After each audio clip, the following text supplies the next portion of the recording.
Barnaby Rudge, A Tale of the Riots of '80, by Charles Dickens. Chapter 54.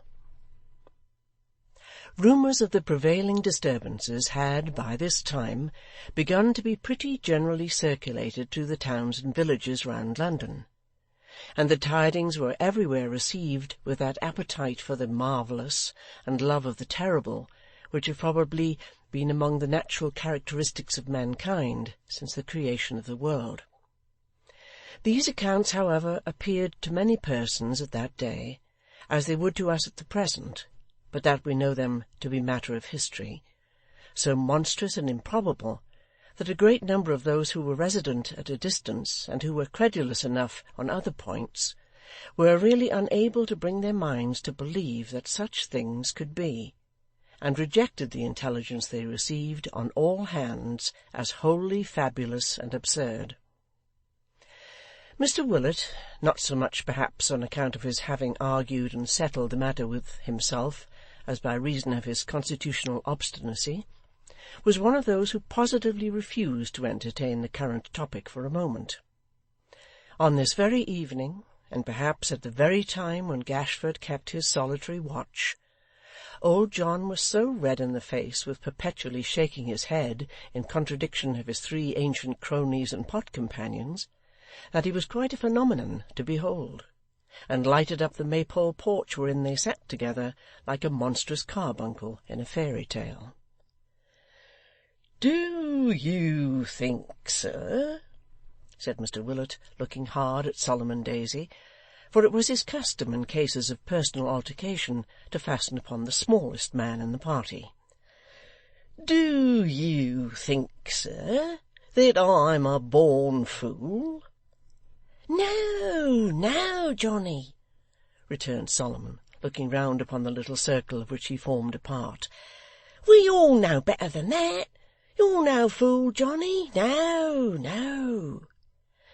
Mr Cobb and Mr Parkes shook their heads in unison, muttering, "No, no, Johnny, not you." But as such compliments had usually the effect of making Mr Willet rather more dogged than before, he surveyed them with a look of deep disdain, and returned for answer, "Then what do you mean by coming here and telling me that this evening you're a-going to walk up to London together, you three, you, and have the evidence of your own senses? An't," said Mr Willet, putting his pipe in his mouth with an air of solemn disgust, "an't the evidence of my senses enough for you?" "But we haven't got it, Johnny," pleaded Parkes humbly. "You haven't got it, sir?" repeated Mr Willet, eyeing him from top to toe. "You haven't got it, sir? You have got it, sir. Don't I tell you that His Blessed Majesty, King George the Third, would no more stand a rioting and rollicking in his streets than he'd stand being crowed over by his own Parliament?" "Yes, Johnny, but that's your sense, not your senses," said the adventurous Mr Parkes. "How do you know?" retorted John with great dignity. "You're a-contradicting pretty free, you are, sir. How do you know which it is? I'm not aware I ever told you, sir." Mr Parkes, finding himself in the position of having got into metaphysics without exactly seeing his way out of them, stammered forth an apology, and retreated from the argument. There then ensued a silence of some 10 minutes, or a quarter of an hour, at the expiration of which period Mr Willet was observed to rumble and shake with laughter, and presently remarked, in reference to his late adversary, that he hoped he had tackled him enough. Thereupon Messrs Cobb and Daisy laughed and nodded, and Parkes was looked upon as thoroughly and effectually put down. "Do you suppose, if all this was true, that Mr Haredale would be constantly away from home as he is?' said John, after another silence. 'Do you think he wouldn't be afraid to leave his house with them 2 young women in it, and only a couple of men or so?' 'Ay, but then, you know,' returned Solomon Daisy, 'his house is a goodish way out of London, and they do say that the rioters won't go more than 2 miles, or 3 at the farthest, off the stones. Besides, you know, some of the Catholic gentlefolks have actually sent trinkets and such like down here for safety. At least, so the story goes.' 'The story goes?' said Mr Willet, testily. 'Yes, sir. The story goes that you saw a ghost last March, but nobody believes it.' 'Well,' said Solomon, rising to divert the attention of his 2 friends, who tittered at this retort, 'believed or disbelieved, it's true; and true or not, if we mean to go to London, we must be going at once. So shake hands, Johnny, and good night.' 'I shall shake hands,' returned the landlord, putting his into his pockets, 'with no man as goes to London on such nonsensical errands.' The 3 cronies were therefore reduced to the necessity of shaking his elbows. Having performed that ceremony, and brought from the house their hats and sticks and greatcoats, they bade him good night and departed, promising to bring him on the morrow full and true accounts of the real state of the city, and if it were quiet, to give him the full merit of his victory.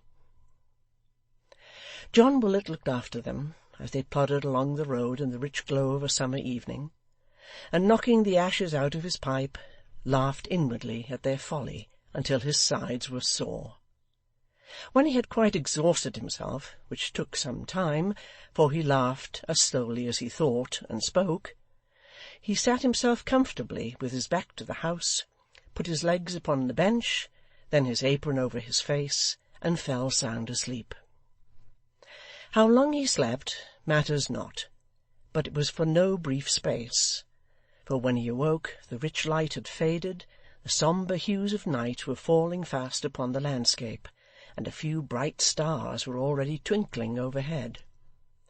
The birds were all at roost, the daisies on the green had closed their fairy hoods, the honeysuckle twining round the porch exhaled its perfume in a 2-fold degree, as though it lost its coyness at that silent time, and loved to shed its fragrance on the night. The ivy scarcely stirred its deep green leaves. How tranquil and how beautiful it was! Was there no sound in the air, besides the gentle rustling of the trees and the grasshopper's merry chirp? Hark! Something very faint and distant, not unlike the murmuring in a sea-shell. Now it grew louder, fainter now, and now it altogether died away. Presently it came again, subsided, came once more, grew louder, fainter, swelled into a roar. It was on the road, and varied with its windings. All at once it burst into a distinct sound, the voices and the tramping feet of many men. It is questionable whether old John Willet, even then, would have thought of the rioters, but for the cries of his cook and housemaid, who ran screaming upstairs and locked themselves into one of the old garrets, shrieking dismally when they had done so, by way of rendering their place of refuge perfectly secret and secure. These 2 females did afterwards depone that Mr Willet, in his consternation, uttered but 1 word, and called that up the stairs in a stentorian voice 6 distinct times.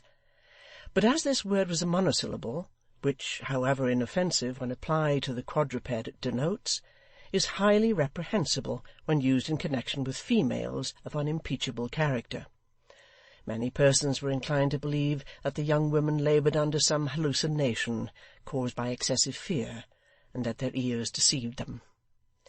Be this as it may, John Willet, in whom the very uttermost extent of dull-headed perplexity supplied the place of courage, stationed himself in the porch, and waited for their coming up.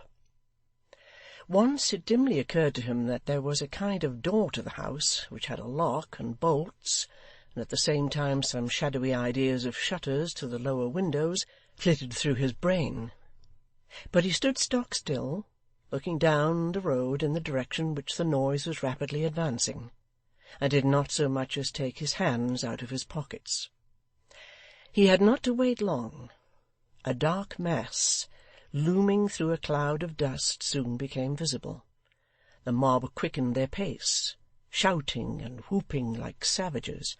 They came rushing on pell-mell, and in a few seconds he was bandied from hand to hand in the heart of a crowd of men. "Hallo!"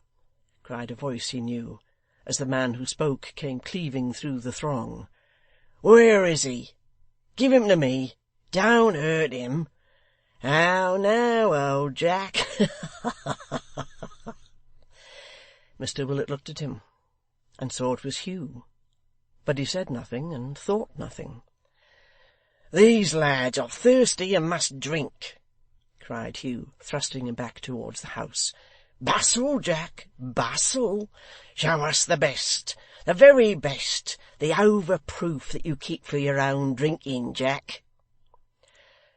John faintly articulated the words, "Who's to pay?" "He says, who's to pay?" cried Hugh, with a roar of laughter which was loudly echoed by the crowd. Then turning to John, he added, "Pay? Why, nobody." John stared round at the mass of faces, some grinning, some fierce, some lighted up by torches, some indistinct, some dusky and shadowy, some looking at him, some at his house, some at each other. And while he was, as he thought, in the very act of doing so, found himself, without any consciousness of having moved, in the bar, sitting down in an arm-chair, and watching the destruction of his property, as if it were some queer play or entertainment, of an astonishing and stupefying nature, but having no reference to himself that he could make out at all.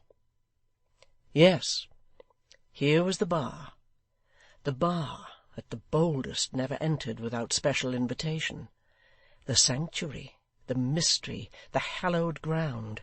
Here it was, crammed with men, clubs, sticks, torches, pistols, filled with a deafening noise, oaths, shouts, screams, hootings, changed all at once into a bear-garden, a madhouse, an infernal temple, men darting in and out by door and window, smashing the glass, turning the taps, drinking liquor out of china punch-bowls, sitting astride of casks, smoking private and personal pipes, cutting down the sacred grove of lemons, hacking and hewing at the celebrated cheese, breaking open inviolable drawers, putting things in their pockets which didn't belong to them, dividing his own money before his own eyes, wantonly wasting, breaking, pulling down, and tearing up.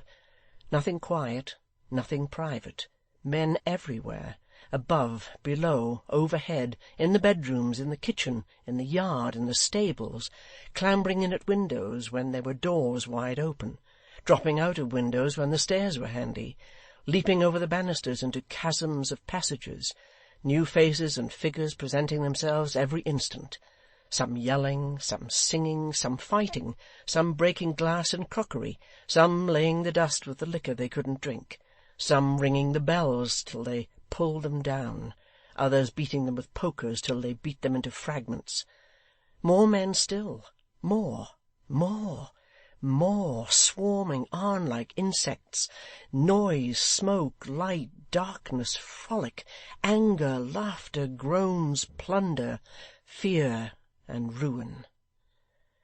Nearly all the time while John looked on at this bewildering scene, Hugh kept near him, and though he was the loudest, wildest, most destructive villain there, he saved his old master's bones a score of times.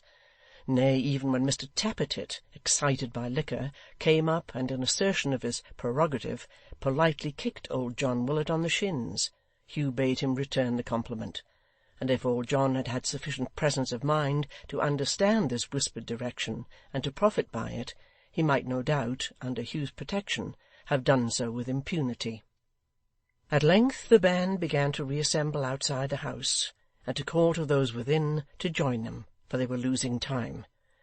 These murmurs increasing and attaining a high pitch, Hugh and some of those who yet lingered in the bar, and who plainly were the leaders of the troop, took counsel together, apart, as to what was to be done with John to keep him quiet until their Chigwell work was over.